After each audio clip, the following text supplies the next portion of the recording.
మీరు హెల్తీ అనుకున్న fruit juice మీ లివర్ని damage చేస్తుందని మీకు తెలుసా? సో హోల్ ఫ్రూట్లో ఫైబర్ ఉంటుందండి. జ్యూస్లో షుగర్ మాత్రమే ఉంటుంది, ఫైబర్ ఉండదు. సో అబ్జార్ప్షన్ ఫాస్ట్గా ఉంటుంది. షుగర్ డైరెక్ట్గా బ్లడ్లోకి ఎంటర్ అవటం వలన షుగర్ స్పైక్స్ ర్యాపిడ్గా వస్తాయి. ఇది లాంగ్ టర్మ్లో ఇన్సులిన్ రెసిస్టెన్స్కి కారణమవుతుంది. ఇదే కాకుండా ఫ్రూట్ జ్యూస్లో ఫ్రక్టోస్ ఉంటుంది. ఇది ఇన్సులిన్ని బైపాస్ చేసుకుని డైరెక్ట్గా లివర్లోకి వెళ్తుంది. ఫ్రక్టోస్ మెటబాలిజం లివర్లోనే జరుగుతుంది.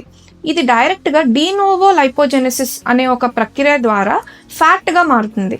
ఫ్యాట్గా మారినప్పుడు మీ కొలెస్ట్రాల్ లెవెల్స్, ట్రైగ్లిసరైడ్స్ అవన్నీ పెరుగుతాయి. ఇదే కాకుండా ఫైబర్ ఉన్నప్పుడు మనకి ఫుల్నెస్ ఉంటుంది, అంటే తిన్న తర్వాత ఆకలేదు. ఫ్రూట్ జ్యూస్ తాగినందు మూలాన షుగర్ పెరిగినా కూడా మనకు ఆకలి వెంటనే వేస్తుంది. సో ఫ్రూట్ జ్యూసెస్ డైరెక్ట్గా తీసుకోవటం మూలాన ఫ్యాటీ లివర్ వచ్చే రిస్క్ చాలా పెరుగుతుంది. డయాబెటీస్ వచ్చే రిస్క్ ఎలాగో పెరుగుతుంది. సో మీరు హెల్దీ అనుకుని తాగుతున్న ఫ్రూట్ జ్యూసెస్ మీ లివర్లో ఫ్యాట్గా నిల్వ అవుతుంది. అందుకని ఫ్రూట్ జ్యూసెస్ని కంప్లీట్గా అవాయిడ్ చేయండి. హోల్ ఫ్రూట్ తీసుకోండి.